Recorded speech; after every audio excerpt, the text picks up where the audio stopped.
Pemirsa, kembali Anda menyaksikan Coffee Morning RDK bersama saya Yohan S. Nugraha. Tidak terasa, kita sudah berada di segmen terakhir dalam bincang-bincang terkait wacana dibukanya gerbang pariwisata kepada wisatawan mancanegara maupun kepada wisatawan yang ada di Nusantara.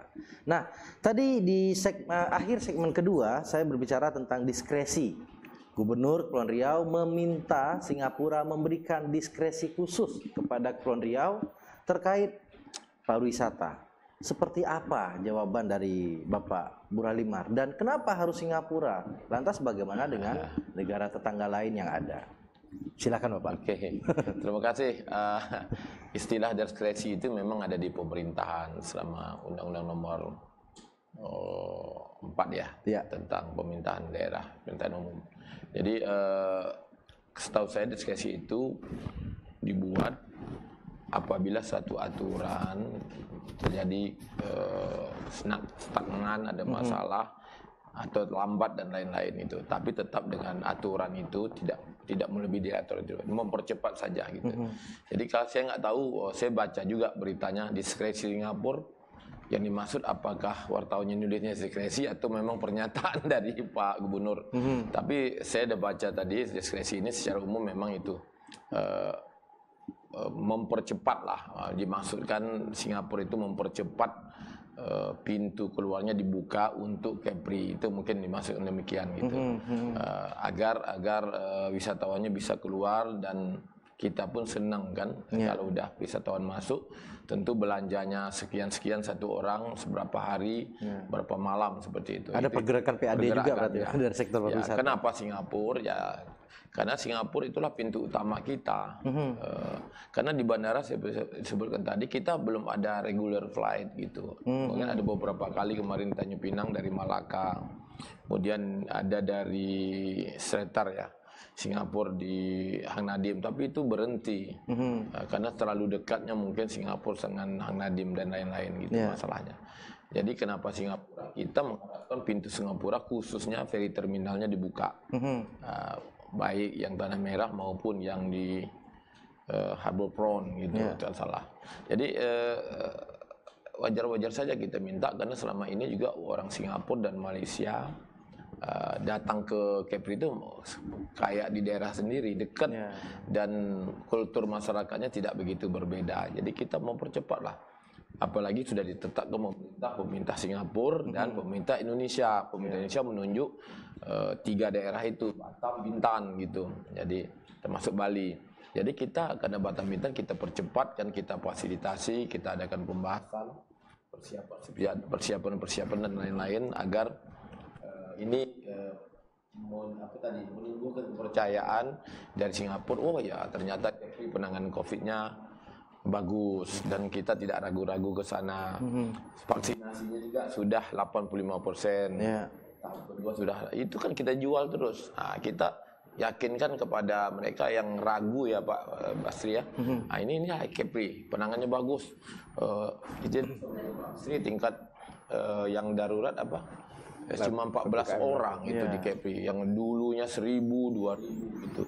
Jadi ini menunjukkan, makanya kita jual ini, kita publish agar orang tahu bahwa memang penanganan COVID di Kepri itu luar biasa. Kepala daerahnya, kemudian FKPD-nya yang luar biasa, organisasi sosial, kemasyarakatannya, dan semua pihak. Masyarakat sendiri memang mau vaksin gitu.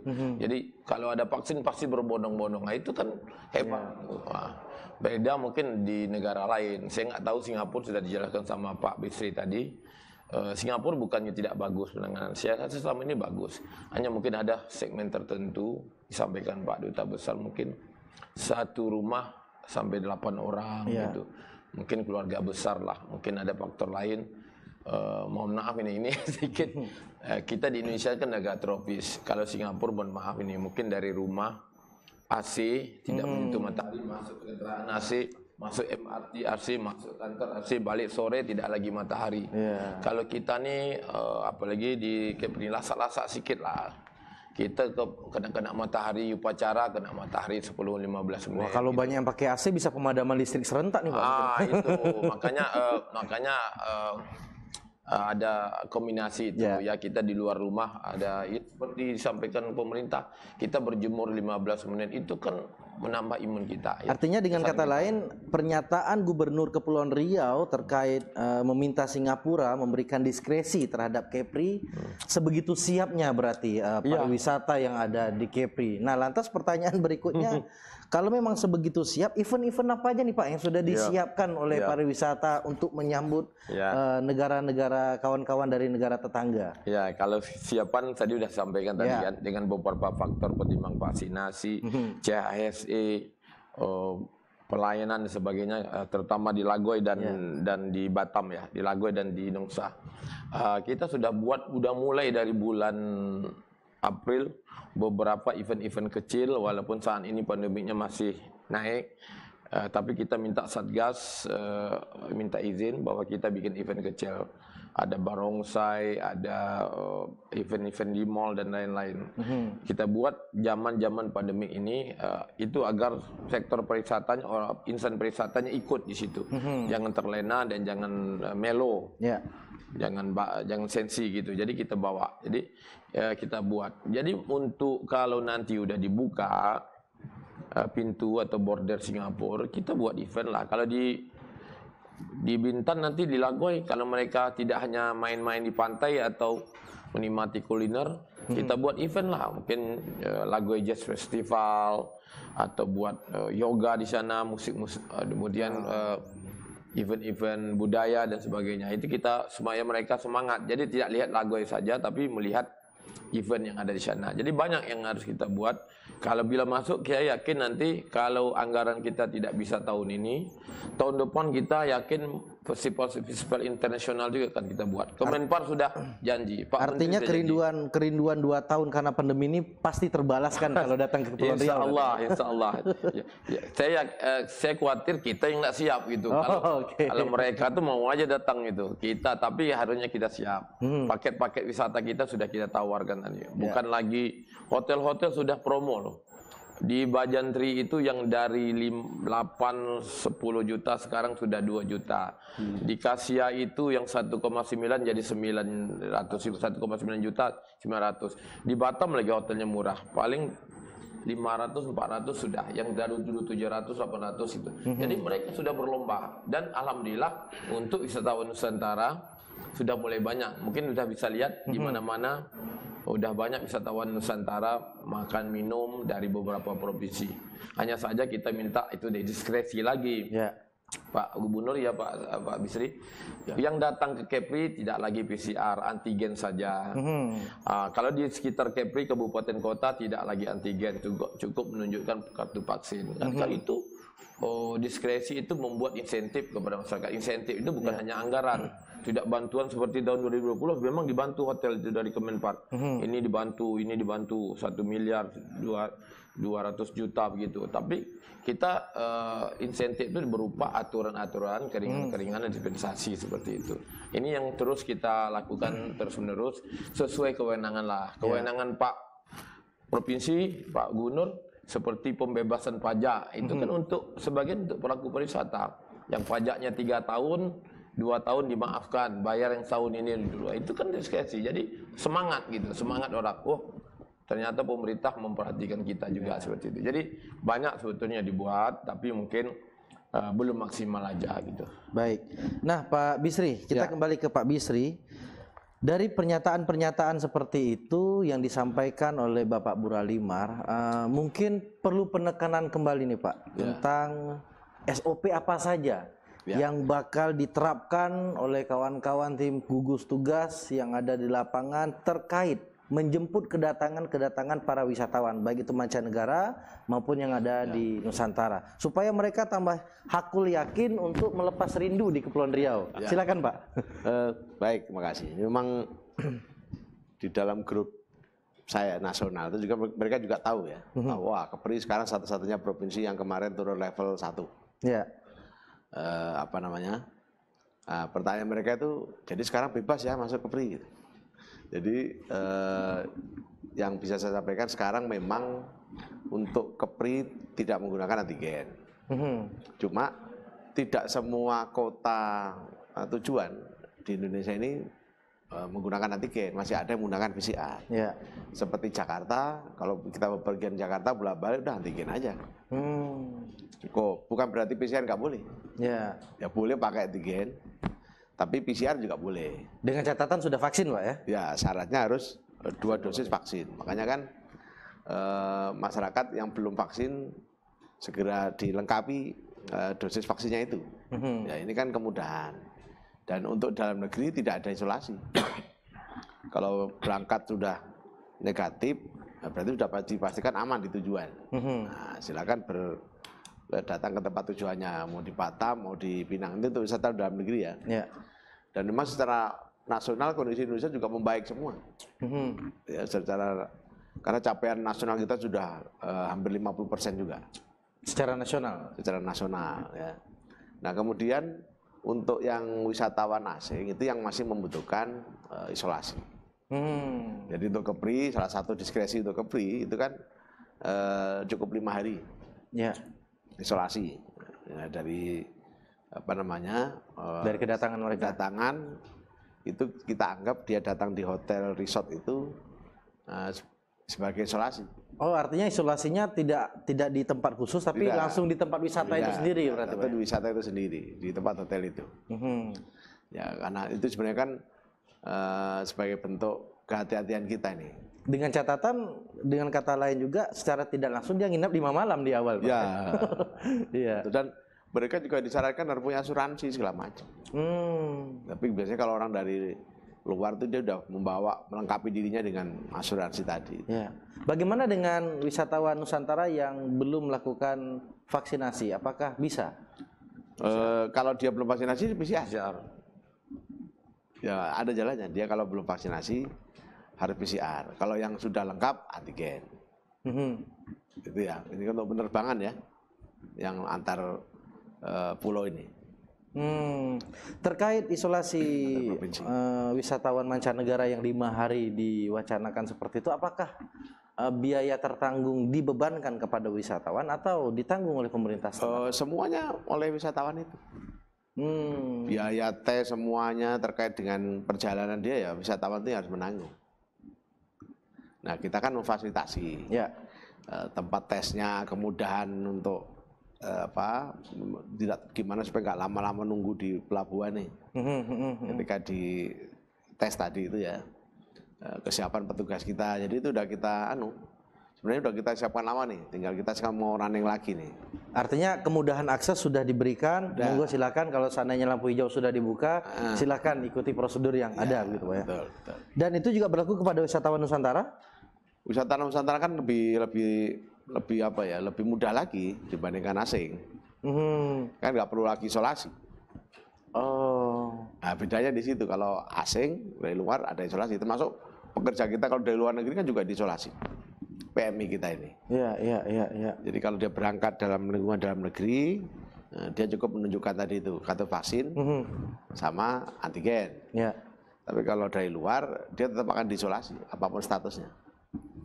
Oke, baik pemirsa dimanapun Anda berada, kita sudah mendengar dan menyaksikan seperti apa kesiapan dan rancangan bahkan grafik-grafik perkembangan tentang menjemput kedatangan wisatawan mancanegara maupun wisatawan Nusantara untuk melepas rindu di bumi segantang lada Kepulauan Riau. Nah kita kembali sedikit ke Bapak Buralimar. Bapak, dari diskusi kita dari segmen 1 sampai segmen ketiga ini, apa kesimpulan yang ingin Bapak sampaikan kepada masyarakat Kepulauan Riau, wabil khusus para pelaku wisata dan calon wisatawan baik itu mancanegara maupun wisatawan Nusantara kepada Kepulauan Riau dan kesiapan travel bubble ini? Silakan Pak. Oke, makasih. Yang pertama kita mintakan doa, restu, dukungan dari seluruh masyarakat Kepri agar travel bubble ini atau pintu gerbang Singapura dibuka lagi untuk wisatawan yang datang di sana. Bukan warga negara Singapura aja yang lewat sana, tapi warga negara asing yang lewat Singapura atau ekspatriat yang bekerja di sana. Nah itu. Jadi jangan pikir warga negara ini Singapura aja, enggak. Walaupun memang wisatawan yang masuk itu 45% itu dari Singapura, warga negara Singapura. Tapi ada warga Korea yang luar biasa, sekarang India yang dulu ranking 10 sekarang sudah ranking 7 itu. Ranking 4 bahkan negara yang masuk ke Kepri. Ya. Seperti itu. Jadi harapan kita, mari kita dukung. Ini kebijakan nasional ya, kita kreasi kita follow up sampai ke tingkat bawah, dan masyarakat perlu mendukung, mendoakan agar Kepri-nya segera dibuka. Dan kepada kawan travel juga semangat ini, karena semangat optimis itu 50% dari pekerjaan. Itu kalau bahasa orang ini ya. Semangat aja udah 50% lah ya. Kalau udah semangat aja udah yakin kita itu akan berhasil. Kalau tidak tanpa semangat kita terlalu banyak di rumah, nanti memang tidak semangat. Gitu. Jadi mari keluar, walaupun ada himbauan stay at home, tapi di malam aja, siang-siang kita cari rezeki di luar gitu. Jadi itu harapan kami kepada seluruh masyarakat dan insan pariwisata. Mari kita bersama-sama bergandeng tangan. Apa yang disampaikan Pak Menteri juga, gerak cepat, gercep, gerak bersama, geber, gaspol, garap semua potensi lapangan yang ada gitu. Jadi kalau udah bersama tuh enak. Kalau sendiri memang tak bisa apa-apa. Main bola itu kan ramai-ramai. Ada penyerang, ada back, ada kiper gitu. Baru gol gitu. Kalau kita ngegol sendiri kayaknya kita main dengan siapa gitu. Itu latihan aja mungkin gitu. Artinya semangat itu titik mulainya sudah semangat mulai. itu menurut saya 50% dari pekerjaan kita. Kalau tanpa semangat kita tidak akan bisa berhasil bekerja. Percaya aja lah. Optimis, semangat dan optimis ya. Tak tahu apa beda semangat optimis. Yang penting harus semangat itu, Pak. Semangat lah gitu. Baik Pak Bisri, bicara semangat, bicara optimis akan melahirkan kebahagiaan. Lantas bagaimana kebahagiaan tidak akan terlalu menjadi euforia yang berlebihan karena kondisi pandemik masih belum usai? Apa pesan ingin Bapak sampaikan kepada masyarakat yang menyaksikan? Ya, saya suka tadi sampaikan oleh Pak Muralimar itu. Berdiam di rumah itu susah. Ya kan? Stresnya tinggi. Saya dengar di Jepang, di beberapa negara itu dampaknya malah multi kompleks. Angka bunuh diri meningkat, kemudian mengganggu keharmonisan rumah tangga. Kalau di Indonesia kan katanya kalau di rumah malah anaknya banyak, menurut saya enggak. Jadi banyak orang di rumah akhirnya malah stres, akhirnya malah terganggu kehidupan keharmonisan rumah tangganya itu. Makanya dengan dibukanya wisatawan ini akan merelaksasi semua, kan? Merelaksasi kehidupan kita bertahap untuk normal kembali. Seperti saya ini punya ibu di Jawa sana. Gara-gara COVID ini saya sudah setahun lebih nggak nengok. Nah, berarti kan sudah nggak normal. Dan biasanya tiap berapa bulan nengok saya itu kan. Nah ini apa yang disampaikan oleh pemerintah, kebijakan pemerintah ini juga menjawab ini kegelisahan yang dirasakan ya. Tidak hanya sekedar masalah ekonomi, pekerja wisata, mungkin nggak hanya itu. Jadi semuanya saling membutuhkan ini.